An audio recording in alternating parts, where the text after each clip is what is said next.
ذمہ دار لوگ ہیں انہوں نے اس میں بڑا اچھا کردار ادا کیا ہے. دونوں فریقین نے امن کی طرف پیش رفت کی ہے اور جرگہ ہوا ہے, اس میں فیصلے بھی ہوئے ہیں, اس میں امن کے لیے ایک راستہ بھی متعین کیا گیا ہے. اور ساتھ ہی ساتھ ایپیکس کمیٹی نے خیبر پختونخوا میں دسمبر کے مہینے میں ایک فیصلہ کیا تھا کہ کرم میں جتنے بھی فریقین ہیں ان کے پاس جو بھاری اسلحہ ہے, بلکہ اسلحہ جس شکل میں بھی ہے اس کو واپس لیا جائے گا, اور ان کے جو بنکرز ہیں جہاں سے ایک دوسرے پہ حملہ آور ہوتے تھے ان کو بھی مسمار کیا جائے گا. تو وہ عمل بھی جرگہ فریقین اور تمام دونوں فریقین کے جو رہنما ہیں ان کی ہیلپ سے, ان کی سپورٹ سے, ان کی حمایت سے وہ عمل بھی جاری ہے. اب تک کئی بنکر مسمار کیے جا چکے ہیں, اسلحے کا پروسیس بھی جو ہے اس پر بھی کام شروع ہے. تو انشاءاللہ مجھے یقین ہے کہ اب وہ معاملات وہ اتنے خراب نہیں رہے, اب حالات کافی حد تک چینج ہو چکے ہیں, بلکہ روزانہ ٹرکس جو ہیں, ٹرکوں کا کانوائے بھی پاڑا چنار سامان لے کے جا رہا ہے. وہ راستہ جو بند تھا آج ہی جرگہ کے ایک وہاں پر فیصلہ کیا ہے انہوں نے کہ راستہ بھی کھولنے کا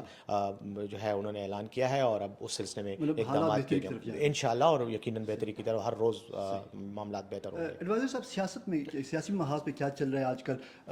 وزیر اعلیٰ علی امین صاحب سے جو پارٹی کی صوبائی صدارت کی جو ذمہ داریاں تھیں وہ جنید اکبر صاحب کے پاس گئی ہیں, تو اب جو سننے میں آ رہا تھا کہ ان دونوں میں کچھ اختلافات کا بھی مطلب وہ ہو رہا تھا, ذکر ہو رہا تھا, تو اب معاملات کیا کس کروٹ بیٹھے ہیں؟ کیا جو اختلافی امور تھے پارٹی میں اور حکومت کے درمیان وہ مسائل حل ہو گئے ہیں, اور اس حوالے سے کیا کہنا چاہیں گے؟ دیکھیں, سیاسی پارٹیوں میں تبدیلیاں ہوتی رہتی ہیں, پوزیشنز چینج ہوتی رہتی ہیں, اور میں سمجھتا ہوں کہ تحریک انصاف ایک بہت بڑی پارٹی ہے, پاکستان کی سب سے بڑی پارٹی ہے.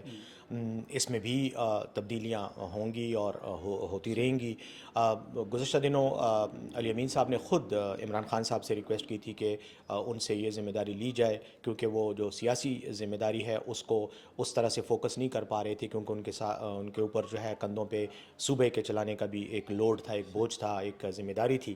تو خان صاحب نے ایک تو اس بنیاد پر فیصلہ کیا. دوسری بات یہ ہے کہ دیکھیں, پارٹی میں نئے لوگوں کو بھی موقع دینا چاہیے. اسی طرح پارٹیوں میں تطہیر بھی ہوتی ہے اور اسی طرح پارٹیوں میں ترقی بھی ہوتی ہے. تو جنید اکبر صاحب ہمارے ایک دیرینہ کارکن ہیں, MNA ہیں, ملاکنڈ سے قید و بند کی صعوبتیں بھی جھیل چکے ہیں. تو ان کا آنا جو ہے, ہمارے مخالفین یقیناً اس کو ایسا رنگ دے رہے ہیں کہ شاید دونوں کا اختلاف تھا یا کوئی لڑائی جھگڑا تھا. ایسی کوئی بات نہیں ہے, دونوں کا بڑی ٹھیک ٹھاک انڈرسٹینڈنگ ہے. ابھی کراچی جو سوابی کا جو جلسہ تھا اس میں بھی آپ نے دیکھا دونوں ایک سٹیج پر بیٹھے ہوئے تھے, دونوں نے ایک دوسرے کے ساتھ سپورٹ بھی کی. لیکن میں یہ سمجھتا ہوں کہ یہ ایک اچھا سٹیپ ہے کہ سیاسی ذمہ داری کسی اور شخص کو دے دی گئی ہے, وہ سیاست پہ فوکس کریں گے, اور علی امین صاحب جو ہیں وہ سرکاری معاملات کو دیکھیں گے. ایڈوائزر صاحب, آپ یہ بتا دیں کہ جو تحریک انصاف اور حکومت کے درمیان جو ایک مذاکرات کا ایک دور شروع ہو گیا تھا, اب اس میں کچھ تعطل آیا ہے, تو یہ تعطل دور ہو سکے گا, یا جو مذاکرات کا جو سلسلہ منقطع ہو گیا ہے مزید اس کے سلسلہ شروع ہونے کا کوئی چانس نہیں ہے؟ دیکھیں, حکومت کی طرف سے مذاکرات کے عمل میں شروع دن سے غیر سنجیدگی کا عنصر جو ہے وہ خاصا نمایاں تھا. آپ نے دیکھا کہ جس وقت مذاکرات کی بات ہوئی اور میٹنگز شروع ہوئیں اور آپس میں ایک دوسرے سے رابطے ہوئے, تو ایک طرف مذاکراتی کمیٹی کے اجلاس ہوتے تھے اور دوسری طرف جو ہے وہ خواجہ آصف جیسے لوگ جو ہیں وہ غیر ذمہ دارانہ بیانات دیتے تھے.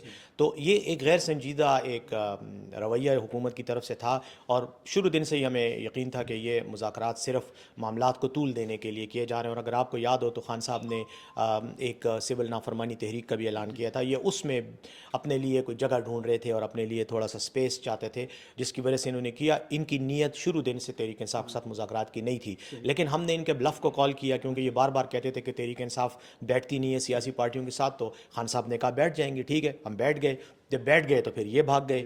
تو اب ہم تو آج بھی اگر ہمارے مطالبات ہیں جس میں ہم یہ سمجھتے ہیں کہ 8 فروری کا جو 2024 کا الیکشن تھا جس میں مینڈیٹ ہمارا چرایا گیا, اس کے لیے کمیشن بنایا جائے. جو 9 فروری کا جو ایشو ہے اس پر کمیشن بنایا جائے, اس کی تحقیقات کی جائیں.